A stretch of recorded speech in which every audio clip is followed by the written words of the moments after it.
उत्तराखंड में कांग्रेस नेता हरक सिंह रावत के ठिकानों पर छापेमारी की है।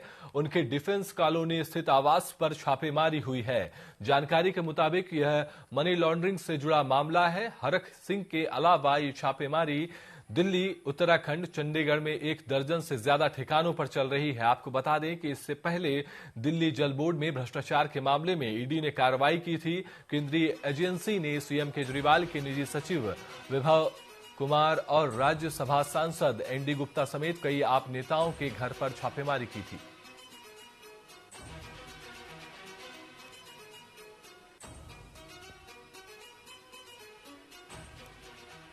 तो इस वक्त की बड़ी खबर हम आपको बता रहे हैं, जहां पर उत्तराखंड के कांग्रेस नेता हरक सिंह रावत के घर ईडी की टीम पहुंची और लगातार उनके ठिकानों पर ईडी की कार्रवाई जारी है। तो बड़े नेता, उत्तराखंड के कांग्रेस के बड़े नेता, जहां पर ईडी उनके घर पर सर्च अभियान चला रही है। मनी लॉन्ड्रिंग मामले को लेकर ये सर्चिंग चल रही है। तो इस वक्त की बड़ी खबर हम आपको उत्तराखंड के देहरादून से बता रहे हैं, जहां पर हरक सिंह रावत के घर ईडी की टीम पहुंची है और लगातार जांच कर रही है, जहां पर दस्तावेजों को खंगाल रही है और 16 जगहों पर ये सर्च अभियान चलाया जा रहा है। 16 ठिकानों पर कांग्रेस नेता के घर में ईडी की दस्तक। तो लगातार यहां पर ईडी की टीम कार्रवाई में जुटी हुई है और 16 जगहों पर ये छापेमारी चल रही है। उत्तराखंड में ईडी का बड़ा सर्च अभियान।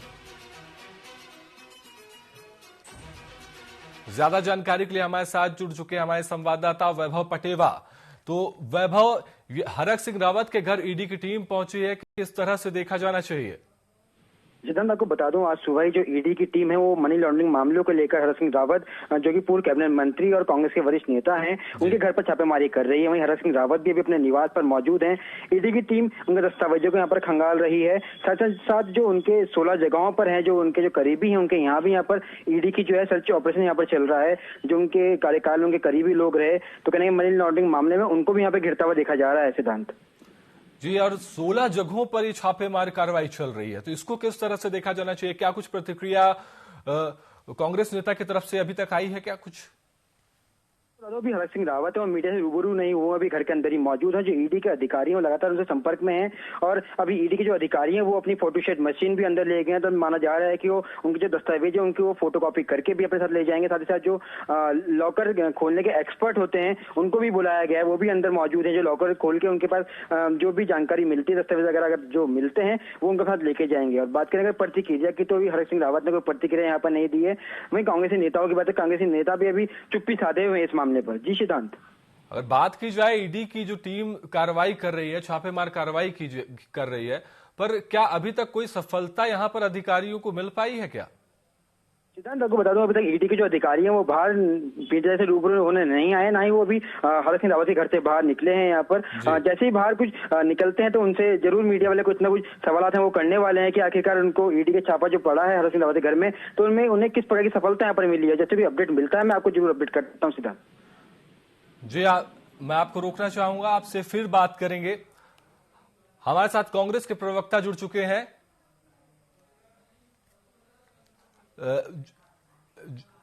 जी आशीष जी, आपसे पूछना चाहूंगा कि आखिर कांग्रेस नेता के घर पे लगातार कार्रवाई चल रही है, आपके बड़े नेता हरक सिंह रावत जिनके घर में ईडी की टीम पहुंची है, आप इसको किस तरह से देखते हैं? वहीं बात की जाए तो लोकसभा चुनाव भी करीब है। लोकसभा चुनाव बहुत नजदीक है और भारतीय जनता पार्टी का हथकंडा है ये। आप देखिए, माननीय हरक सिंह रावत जी अभी 2 साल पहले भारतीय जनता पार्टी में ही थे और उनके शासन काल में ही मंत्री रह चुके हैं। और जब वो वहां छोड़कर कांग्रेस के साथ आए तो भारतीय जनता पार्टी पहले उनके पीछे तब से ही पड़ी हुई थी कि वो कहीं ना किसी तरह दबाव में वो उनको अपनी पार्टी में बुला लें, क्योंकि जो भारतीय जनता पार्टी में है वो तो साफ सुथरा है, जो अन्य पार्टी में चला गया वही गड़बड़ है। तो उसी से प्रेरित होकर भारतीय जनता पार्टी द्वारा ये सब कराया जा रहा है। वो जबरदस्ती विपक्ष को चुनाव के समय में विपक्ष काम ना करे। और जैसे कि आपको पता होगा हरक सिंह रावत जी हरिद्वार से चुनावी दावेदारी कर रहे हैं जी। तो और वहां से इनके बड़े नेता निशंक जी भी वहां से तैयारी कर रहे हैं भारतीय जनता पार्टी के, तो कहीं ना कहीं में प्रेशर में लेने का काम कर रहे हैं और उनके घर छापा मारने का जो काम है, ये साफ साफ दिखता है कि चुनावी जो ये प्रतिरोध जो इन लोगों का है उसकी वजह से काम हो रहा है। जी, अगर बात की जाए तो क्या कुछ कांग्रेस नेता जैसे आपके हैं, इतने बड़े नेता हैं, अगर लगातार कार्रवाई कर रही है, 16 जगहों पर जो उनके ठिकाने हैं उस पर छापेमार कार्रवाई चल रही है, तो कुछ तो सबूत उनके पास भी रहा होगा, तभी इतनी बड़ी कार्रवाई को अंजाम दे रहे हैं?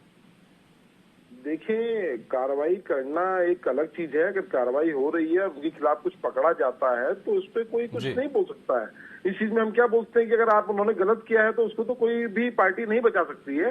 लेकिन हाँ, हमें जो लगता है जब चुनाव नजदीक आते हैं, लोकसभा चुनाव नजदीक है, जब आदमी को किसी भी जो चुनाव की तैयारी कर रहा है उसे चुनाव के काम में लगना चाहिए, उस टाइम पर उसको आप प्रेशराइज करके उस टाइम पे ही उसके घर छापामारी कर रहे हैं। ये काम तो आज से 1 साल पहले भी हो सकता था, पहले भी हो सकते थे। आज का ये घोटाला तो नहीं होगा ना जिसके लेके आज ही काम हो रहा है। वो तो पहले मंत्री रह चुके हैं उनके भाजपा शासनकाल में, तभी अगर पता लग गया तो तभी कार्रवाई कर लेते। तो कहीं ना कहीं से सीधे सीधे दिखता है कि भारतीय जनता पार्टी जो है विपक्ष को डराने धमकाने का प्रयास कर रही है। आपने देखा होगा बिहार के अंदर किस तरह नीतीश कुमार जी जो एक समय कहते थे कि मर जाना कबूल है पर भारतीय जनता पार्टी में नहीं जाऊंगा, और ये चिल्ला चिल्ला के बोल रहे थे अमित शाह जी की हम इसे भारतीय जनता एनडीए में लाएंगे नहीं। आज देखिए वो डरा धमका के किस तरह अपनी पार्टी में ले आए और अब वो खुश है। जी, आपसे अगर सवाल किया जाए, इसी सवाल पे अगर मैं बोलूं कि नीतीश कुमार तो चले गए, उनके गठबंधन में फिर से सरकार बना ली, लेकिन अगर बात की जाए क्या कुछ दबाव यहाँ पर हरीश रावत के ऊपर भी क्या भाजपा को ज्वाइन करने के लिए? निश्चित भारतीय जनता पार्टी का दबाव इस समय विपक्ष के हर नेता के ऊपर है, छोटे से छोटे नेता और बड़े से बड़े नेता के ऊपर दबाव है।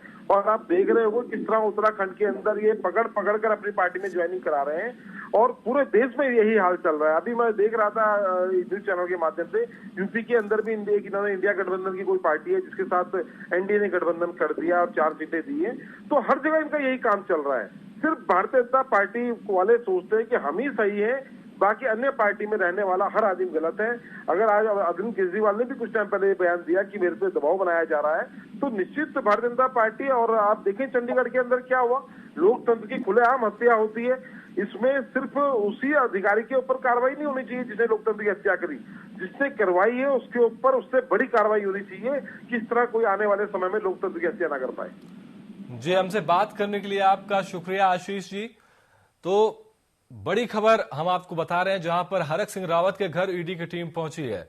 तो अब रुख करेंगे हमारे संवाददाता वैभव की ओर। वैभव, यहां पर हमारी बात हुई उत्तराखंड के जो प्रवक्ता हैं उनसे, कांग्रेसी प्रवक्ता से, तो उन्होंने तो साफ कह दिया कि ये पूरी तरीके से षड्यंत्र चल रहा है, लोकसभा चुनाव नजदीक है, चुनाव के मद्देनजर ये ईडी की कार्रवाई की जा रही है।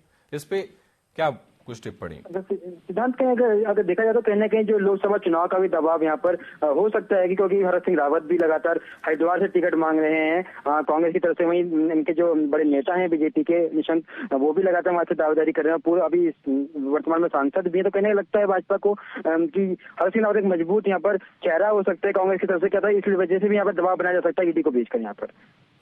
जी, धन्यवाद वैभव। तो बड़ी खबर आपको बता रहे हैं जहां पर देहरादून से, जहां पर कांग्रेस नेता हरक रावत के घर पर ईडी की छापेमारी है। 16 ठिकानों पर ये ईडी का सर्च अभियान चल रहा है।